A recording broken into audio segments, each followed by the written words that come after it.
Helloween Special。ハロウィンスペシャルへようこそ。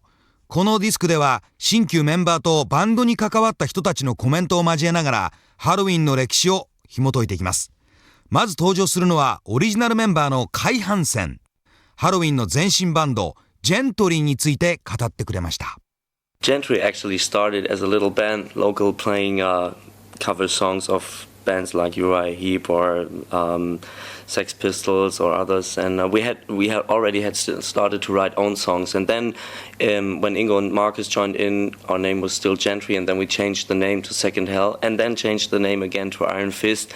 So it was the basic same lineup, but it was just a name change. And one day Ingo came to the rehearsal room, founding just a message that said, "Sorry, rehearsal is not taking place today, but." Our name is gonna be changed to Iron Fist from now on. ジェントリーはユーラヤ・ヒープやセックス・ピストルズ等のバンドをカバーするローカルバンドとして始まったんだ。でもすでに自分たちの曲作りも始めていた。そしてインゴとマーカスがバンドに入った時もバンド名はジェントリーだったけど、それからセカンドヘル、そしてアイアンフィストへと名前を変えたんだ。基本的に同じラインナップでバンド名だけ変えたんだ。ある日インゴがリハーサルルームに来たらドアにメッセージだけが残っていた。今日のリハーサルは中止。ちなみにバンド名はこれからアイアンフィストになるのでよろしくってね。さらにジェントリーについてこう語っています。There's only one thing I could add for the Gentry stuff, because that's maybe interesting for the fans. When Pete and me started with Gentry, we were only two, Pete and me, and a bass player. We didn't have a drummer and a singer.So there was this band contest, and we wanted to take part in it, and we wanted to play. So we had found in our school there was a real good singer, and he knew a drummer, and we rehearsed once, and we went down to this contest, and we played, and for half an hour with 6 songs, including his cover versions and own songs, and we won. So that was our path setting for being a rock star once. ジェントリー時代のことについてもう一つ付け加えよう。ファンにとってとても興味深いだろうしね。ピートと俺がジェントリーを始めた時は俺たち2人とベースプレイヤーの3人だけでドラマーとシンガーがいなかった。でも参加したいバンドコンテストがあったので学校の知り合いのとても上手いシンガーがいて、そいつが知り合いのドラマーを連れてきてコンテストに出た。30分間カバー曲も含め6曲をプレイしたんだ。そしてなんと俺たちが優勝した。それがいつか必ずロックスターになるぞという始まりだったんだ。続けてカイ・ハンセンにハロウィンでの思い出深い曲を聴いてみました。I think for me the most memorable song is the song Helloween itself, because it's so close to the band name, and I remember that I worked out this song together with Ingo in the rehearsal room over 2 or 3 weeks, collecting ideas, exchanging and trying out.And it went down so well. We had such a good understanding, so I think I'll never forget this. 俺にとって一番思い出深い曲はハロウィンだ。バンド名にとても近いしね。この曲のためにリハーサルルームでインゴと 2,3 週間かけてアイデアを出し合ったりしたんだよ。すごく理解し合ってね。だからこの曲は決して忘れないだろう。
Hello everybody, this is Michael Kiski, and I hope you don't forget me. I was the singer on all those songs here. 続いてはマイケル・キスクにハロウィン加入のいきさつについて語ってもらいましょう。 I think it all started 1986. I had my own band in those days called Ill Prophecy.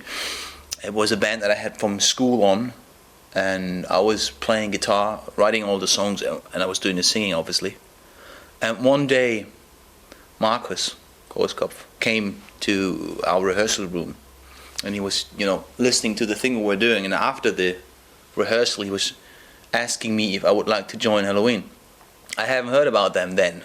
I heard about the name, but I didn't know about the music or anything like that.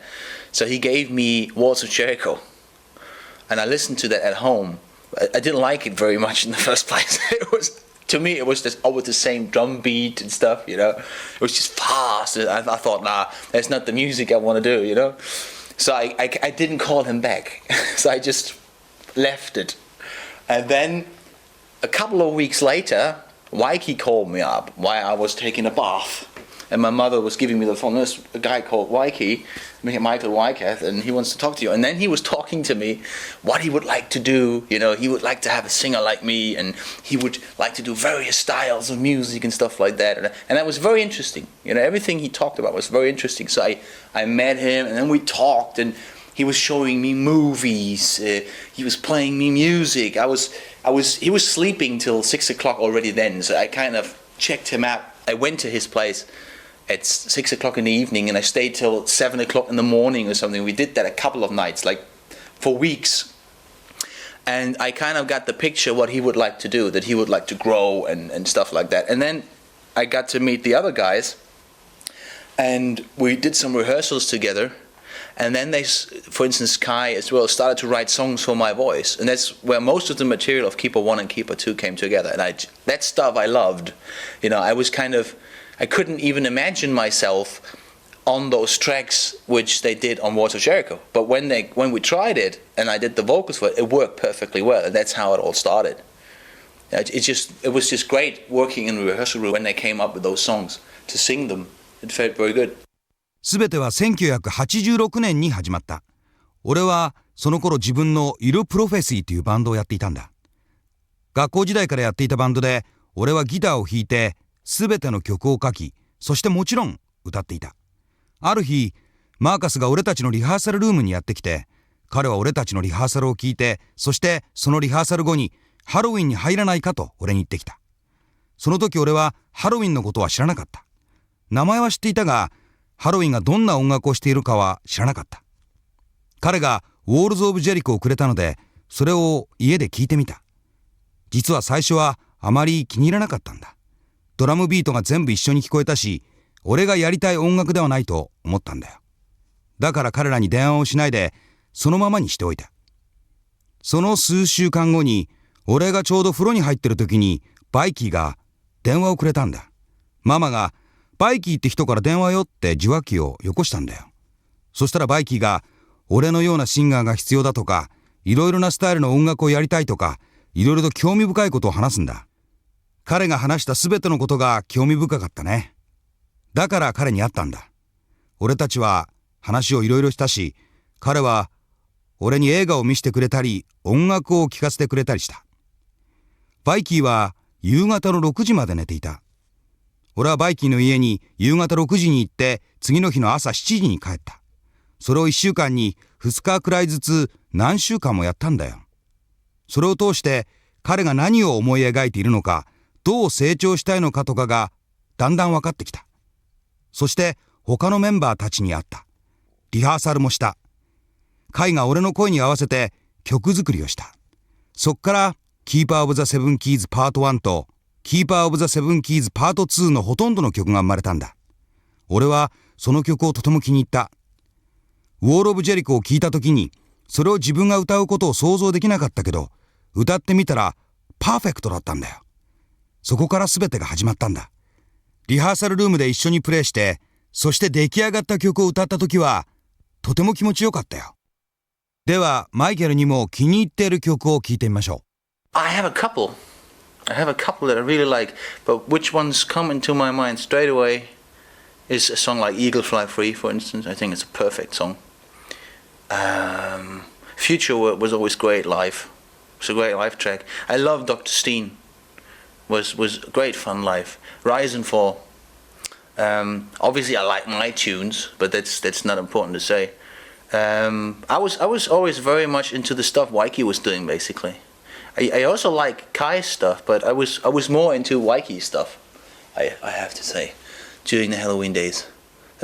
But we did so many different things that you can't really compare most of those songs. They're kind of, each song is very unique, I would say. But those songs are the ones which come in mind straight away. Keeper of the Seven Keys was also very nice live. とても気に入っている曲は数曲ある。俺の心の中にすぐ浮かぶのはイーグルフライフリーだ。パーフェクトな曲だよ。そしてフューチャーワールドはライブで最高な曲だ。ライブでやってとても楽しかったドクターシュタインも俺は愛している。ライズ&フォールもね。もちろん自分が書いた曲は好きだけど、それを語るのは重要なことではないよ。基本的にバイキーが書いた曲がとても好きだったね。もちろんカイの曲も好きだったけど、ハロウィン時代にはよりバイキーのものの方が好きだったんだよ。でもたくさんの違ったことをやってきたから曲を比べることはできない。一曲一曲がユニークだと思う。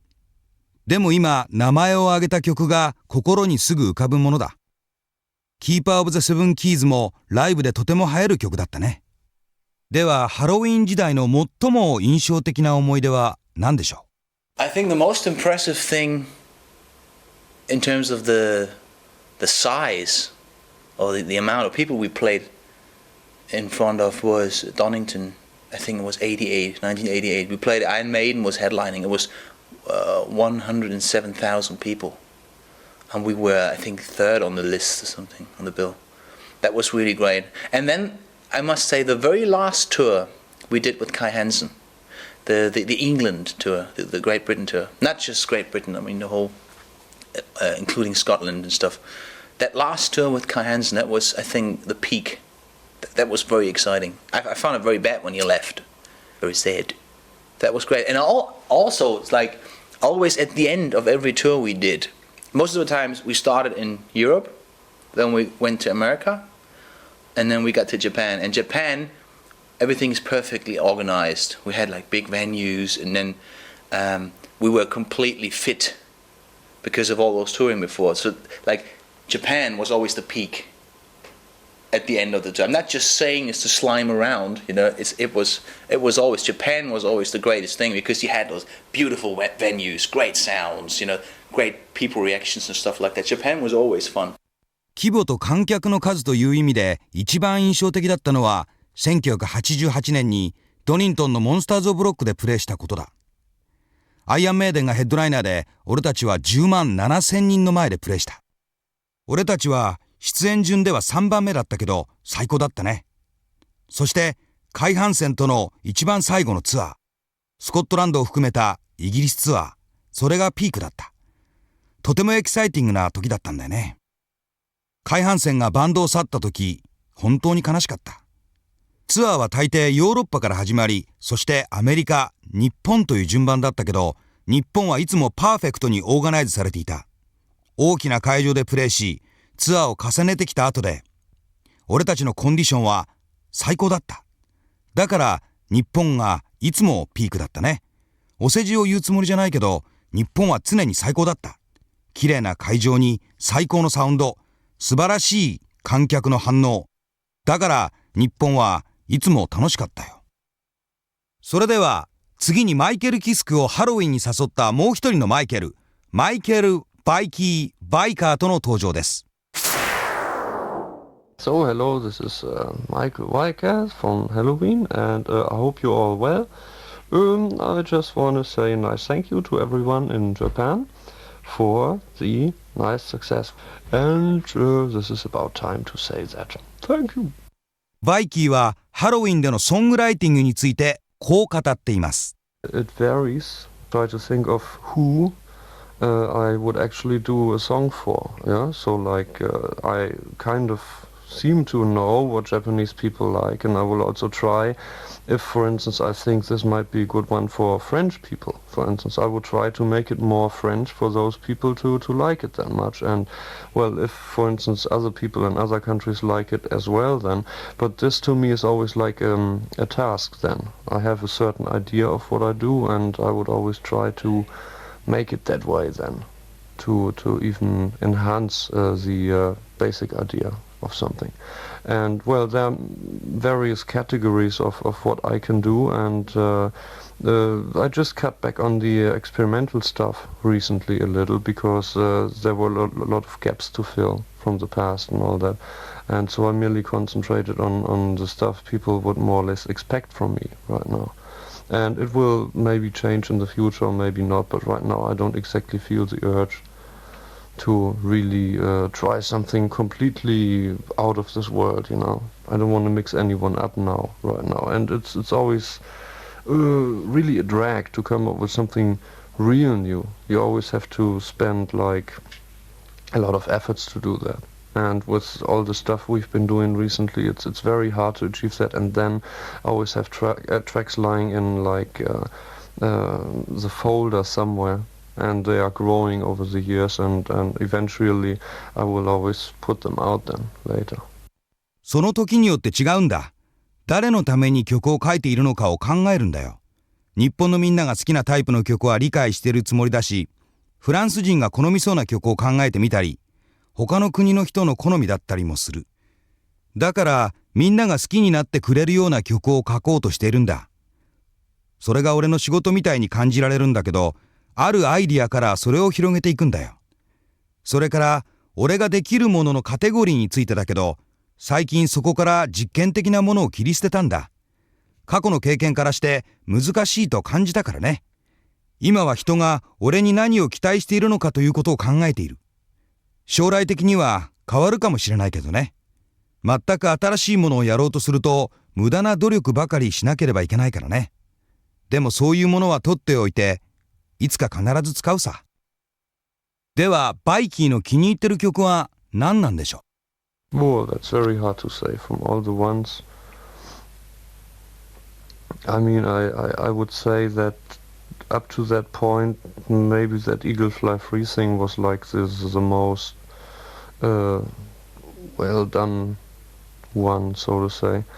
And even though, well, How Many Tears is something, and so many other tracks. It's very hard to decide actually, and even the Giants one on the Very Chameleon I liked very much, or that number one thing was the one I've written when I was 19. But I'd say like from the musical balance and everything, and mostly interesting to me was that Eagle thing up to that very point. Then I was very proud of it, and then you go and see what else you can do. Yeah, but yeah, basically I was proud of everything I've done. 難しいね。その時代からだとイーグルフライフリーが一番よくできた曲だった。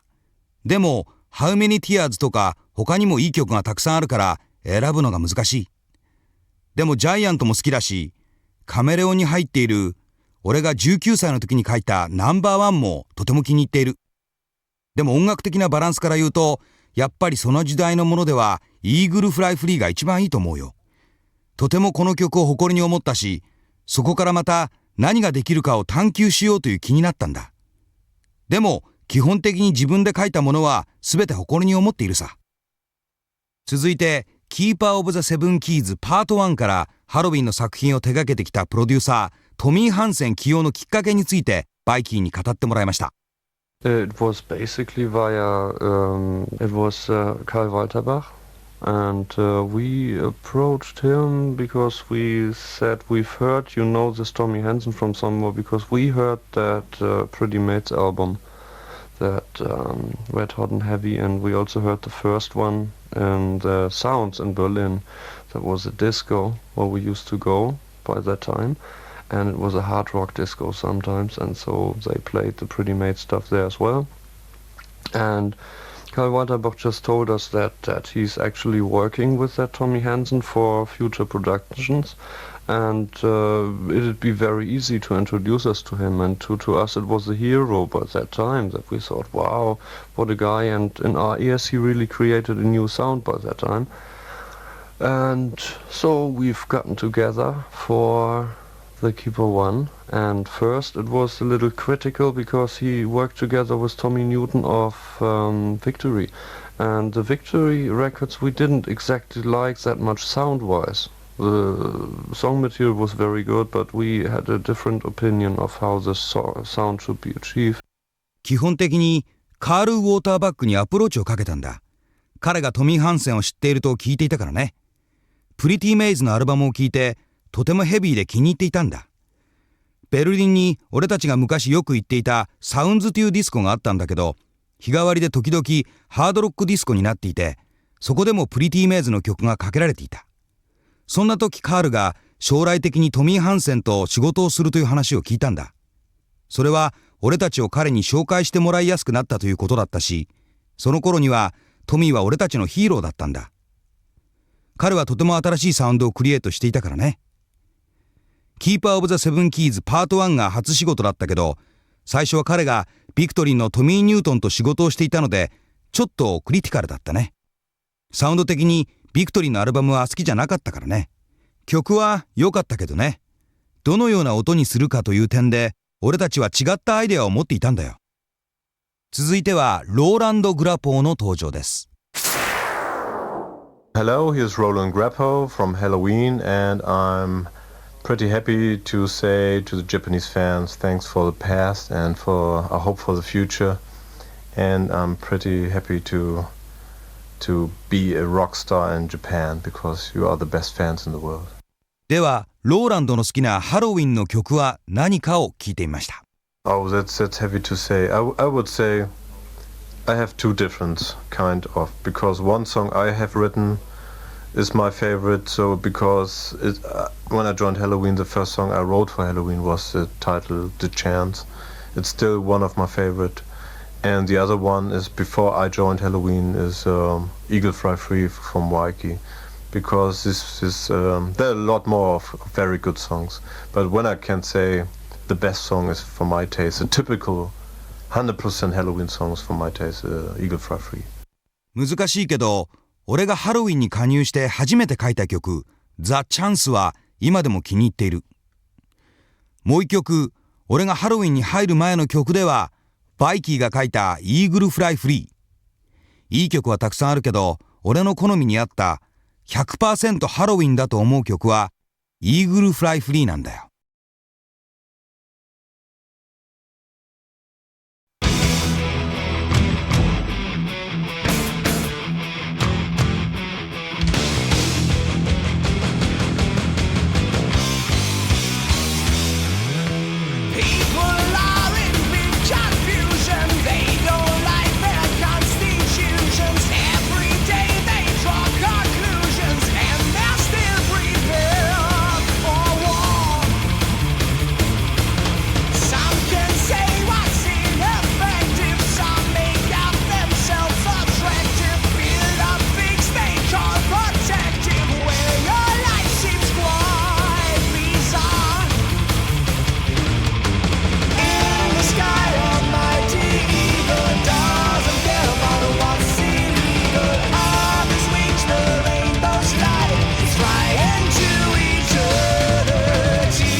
Hello, this is Markus, bass player from Helloween.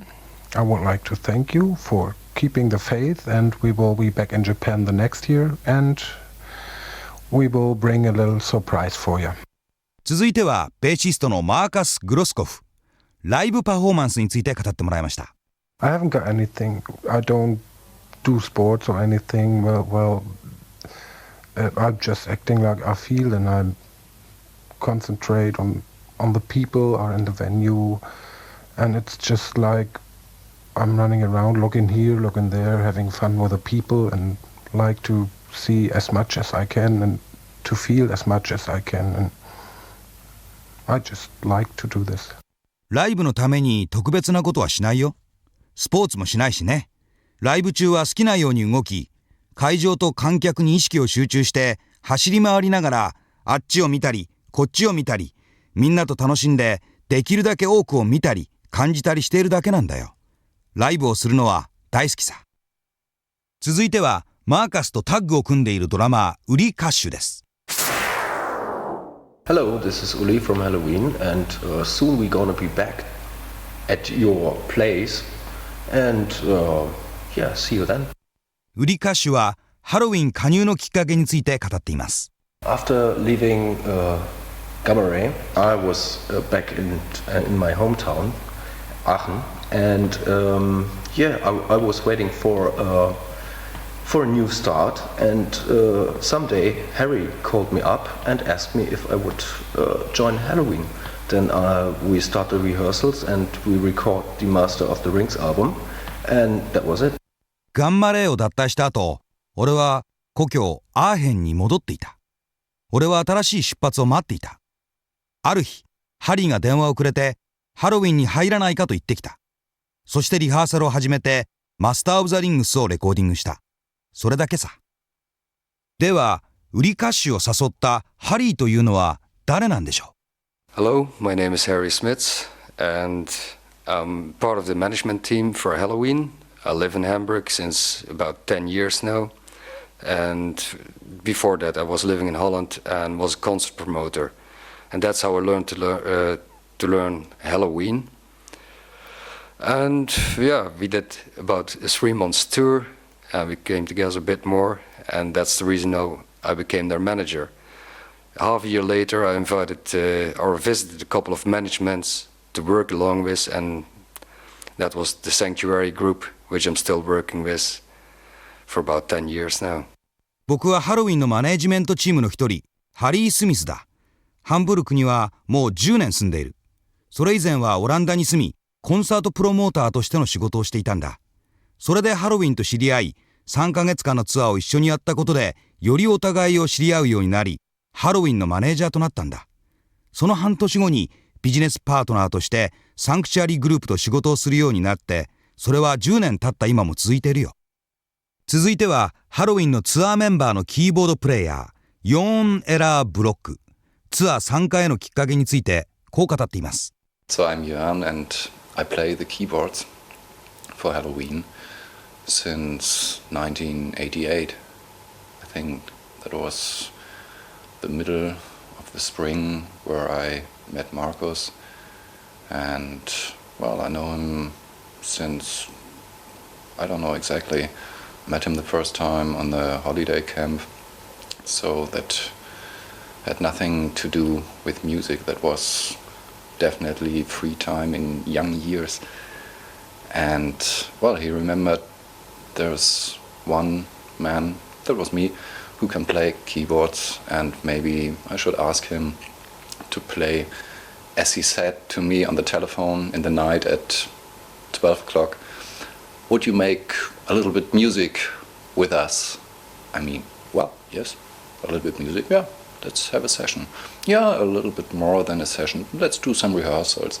So with the band, and I said, well, yeah, quite all right, rehearsals. You want to make a show? Yeah, a little bit. And after 5 minutes he told me he wanted to get me onto the world tour with Helloween on 1988. So that was a big surprise for me, and well, I need to think about that just a little bit, and then I said, yes, let's make it. I'm totally interested. And well, that was my beginning on the tour Keep of the 70s Part 2. 1988年からハロウィンでキーボードを弾いてるヨーンだよ。マーカスに春の中頃に出会ったんだけど、もう何年ぐらい知り合いなのかよくわからない。ホリデーキャンプで出会ったから音楽とは全く関係なかったんだ。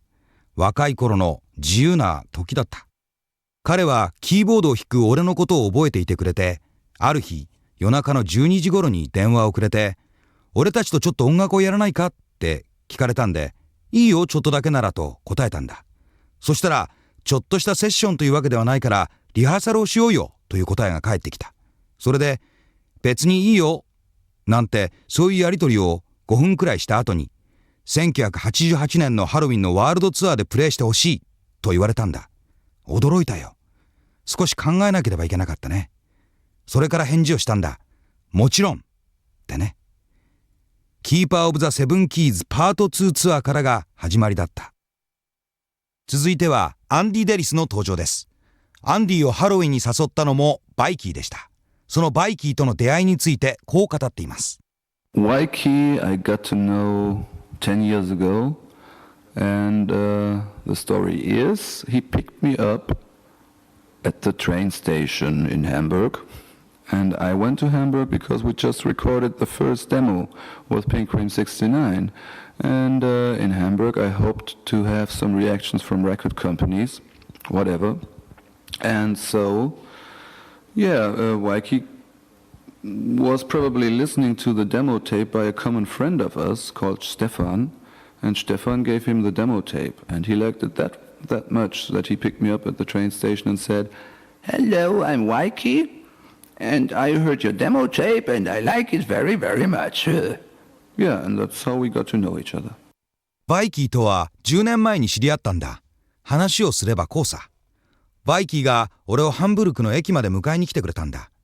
俺はピンククリーム69のファーストデモのレコーディングを終えたばかりで、レコード会社から何らかの反応が得られることを期待してハンブルクまで行ったんだ。バイキーは俺たちの共通の友達であるステファンからデモテープを手に入れて聞いていた。そのテープをとても気に入ってくれて、駅まで迎えに来てくれたんだよ。ハロー、俺はバイキー。君のデモテープを聞いてとても気に入ったよって彼は言った。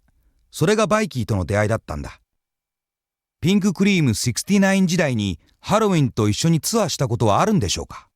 Well, actually, it was a question about touring together, like in the very, very beginning of signing the contract, the first record contract. This was mid of 89, but we started out to play a tour with an American band called White Line. So whenever we were on tour, the Helloween guys were in studio or were doing other things, and the other way around, so it never met. 実は一番最初にレコード契約した頃にハロウィンとツアーをするという話はあったんだ。1989年の中頃だったね。でも結局俺たちはアメリカのバンドホワイトライオンとツアーをしたんだ。俺たちがツアーをしている時はハロウィンはスタジオでレコーディングをやっていたりとか、またその逆だったりで都合がつかなかったんだよ。ではピンククリーム69にとってハロウィンはライバルバンドだったんでしょうか？ Well, a competition. I would not say that something like this took place. First of all, it was a bit total different kind of music. We were melody American hard rock stuff, and Helloween was trashy, speedy. And on the other hand, I think even if we both would have made the same kind of music, there would have been no competition because there was at least one good friend of mine in the band. And no, I would say no competition. それは違うと思うよ。第一全く違った音楽をやっていたからね。俺たちの音楽性はメロディアスなアメリカンハードロックだったし、ハロウィンはスラッシーでスピーディーなものをやっていたからね。でも、もし同じような音楽をやっていたとしても、競争相手とは考えなかっただろうね。バンドの中に俺のとてもいい友達がいるわけだから、競争意識は存在しなかったんだよ。では最後にアンディにこの曲を紹介してもらいましょう。Well, the next song is something like a co-production from Mr. Weikath and myself, Mr. Deris. And Well, we spent some time on the lyrics and tried to put ourselves into it, which means the clue of the whole song is everybody can reach whatever he wants. He has to work for it, but he has to stick to his dream, and then he can reach it. And but you need enough power, and this is the title: Power.